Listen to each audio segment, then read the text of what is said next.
Hey guys, Gavin here from the Fitness Academy. Just going to go through the ab wheel rollout and talk you through some regressions and progressions and what some of the common faults we see when we program this in our sessions and what kind of stuff we need to work on to improve it and get better at it.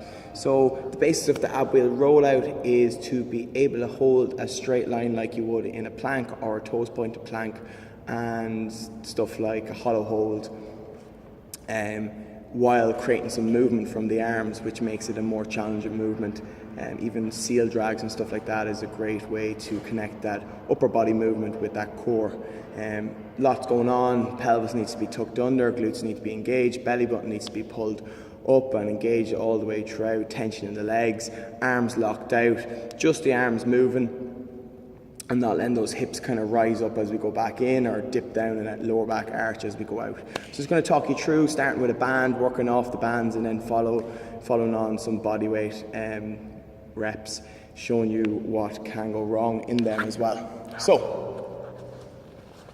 starting up against a rack, I like to use a band, so you can use one or two bands, whatever you feel you need for assistance. The main thing here is not being stuck in this position. You need to be able to tuck your pelvis under, pull your hips down, and engage your core and glutes. And then as we're doing that, we're looking for that straight line to be kept,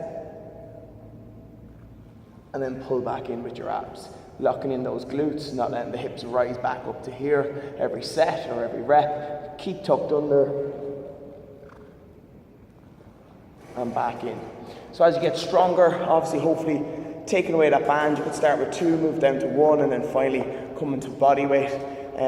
So just going through what exact same thing should be happening when you move to body weight is wheel underneath your chest, tucked under, pelvis pulled down, glutes engaged, looking down. Big breath in here as if you're going to go for a max effort squat.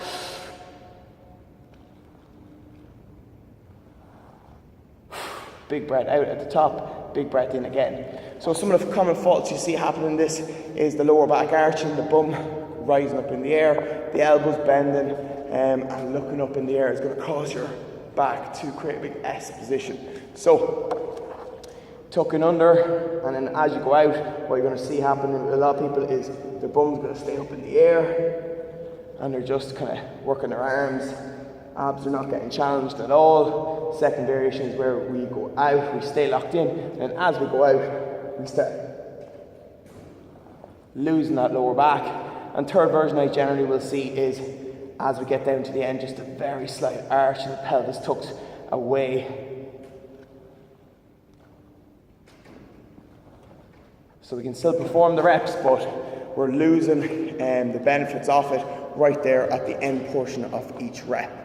Hope that helps, hope it gives you some ideas on how to regress and progress the ab wheel rollout. Great dynamic exercise for your core, and remember, the core doesn't have to be worked through endless amount of crunches and sit-ups.